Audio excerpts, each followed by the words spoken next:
Cordial saludo compañeros y tutor. Mi nombre es Lady Paola Suárez, yo soy estudiante de la carrera de Ingeniería de Sistemas de la ciudad de Bogotá. No cuento con ninguna experiencia en el área de tecnología de la información. Estoy buscando un cambio de carrera. En este momento soy cocinera eh, y creo que es un buen momento para empezar en este campo. Bases de datos. Una base de datos es una colección integrada de información y se dice que es integrada porque la organizamos de tal manera que tenga sentido. Cuando hacemos eso, obtenemos un nuevo tipo de información al que llamamos metadata. Desde la antigüedad hasta que aparecieron los computadores, los humanos tuvimos diferentes maneras de organizar la información, como en el caso de las librerías. Eh, y aunque los inicios del computador fueron antes de los 60, solamente hasta que en 1956 apareció el disco duro de IBM se empezaron a hacer avances en cuanto a lenguajes de programación como el IMS y el COBOL, que eran lenguajes jerárquicos.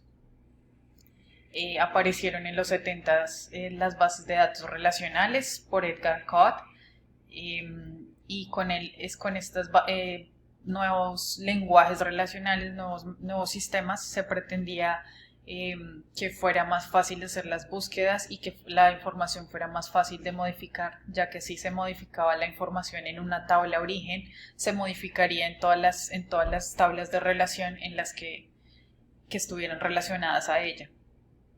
Aparecieron nuevas empresas con soluciones como SAP, Cieval System y JD Edwards para apoyar a las organizaciones. Se empezaron a hablar de data warehouses. Warehouse es una bodega en español, un almacén en el que una organización almacena otras bases de datos y accede a ellas en cualquier momento que desee.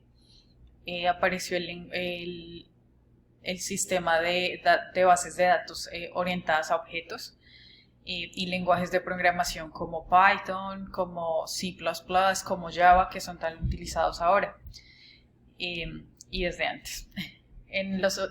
A final de los 80 apareció el Internet, como lo conocemos hoy, por este británico Tim Berners-Lee, y pues esto hizo que el acceso remoto a bases de datos fuera mucho más fácil.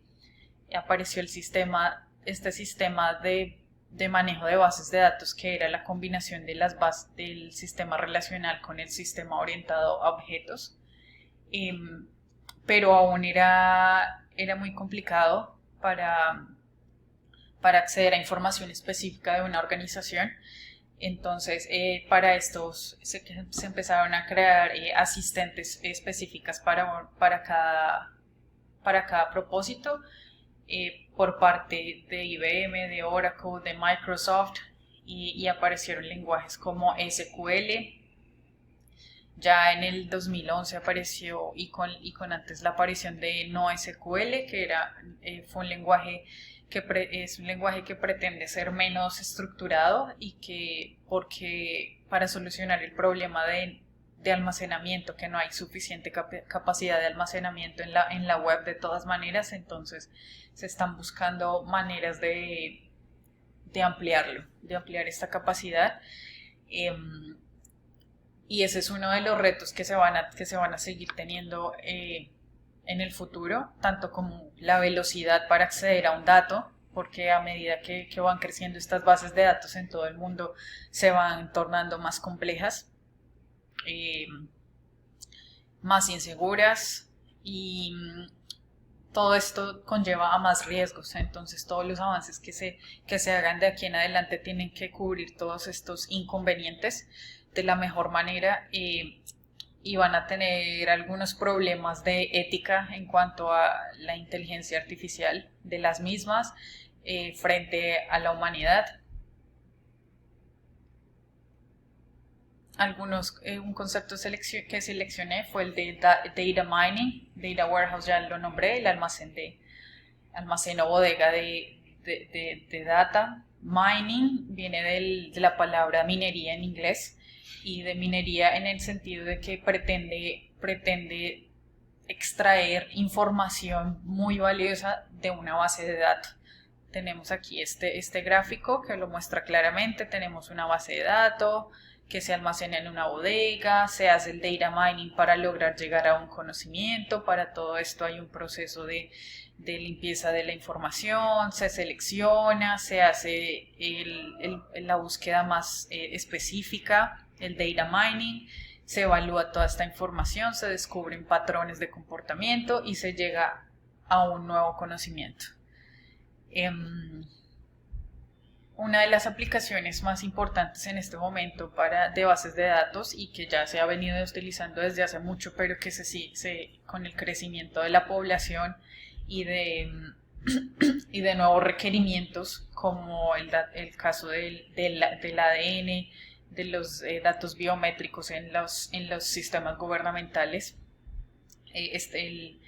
las bases de datos de seguridad nacional en los países son uno de los usos más complejos en este momento y que van a tener muchos retos en el futuro porque van a almacenar demasiada información de diferentes tipos sobre cada ciudadano. O bueno, hay algunas bases de datos que ya son no solamente son internacionales, como el caso de la Interpol, pero tienen muchos tipos de datos diferentes: imágenes, información biológica, información básica, dirección, nombre, pero cada vez se van a ir agregando más situaciones a esto y más propósitos para las mismas. ¿Qué información quiere un gobierno o quiere esta agencia de seguridad tener sobre cierta persona? Y esto va a tener muchos retos en el futuro, muchos retos en cuanto a lo que ya mencioné antes de la inteligencia artificial, de las bases de datos en sí funcionando como máquinas.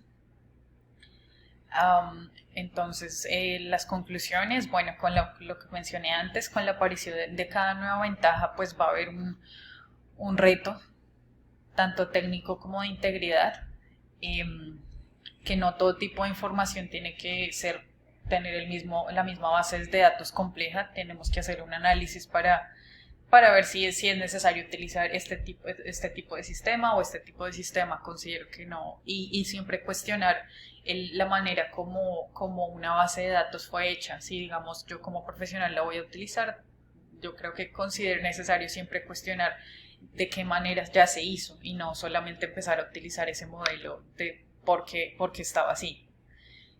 Aquí está la bibliografía. Espero que haya sido un poco de su provecho esta información. Gracias.